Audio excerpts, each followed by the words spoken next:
Mardi 26 mars. 42e jour du carême à domicile. Vous avez dit Trinité?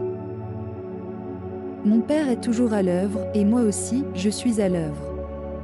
Jean, chapitre 5, verset 17. Par ces paroles, Jésus dit clairement que Dieu est son Père et que le Père et le Fils sont égaux. Quel choc pour les Juifs, qui ont toujours entendu dire que Dieu est l'unique, il n'y en a pas d'autre. Voilà que devant eux se dresse un homme, semblable à tous les hommes, et qui affirme être l'égal de Dieu. Pour les Juifs pieux, affirmer qu'on est fils de Dieu, ou égal à Dieu, c'est un blasphème, et cela mérite la mort. Dans ce passage, Jésus entr'ouvre pour notre cœur l'existence de la Trinité, Père, Fils et Saint-Esprit. La Trinité est un mystère.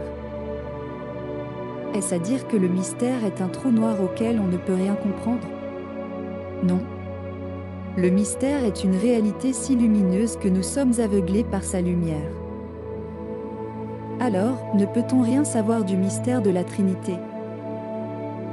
Jésus nous en a révélé certains aspects. Qui m'a vu a vu le Père, répond-il à Philippe qui lui demande, montre-nous le Père.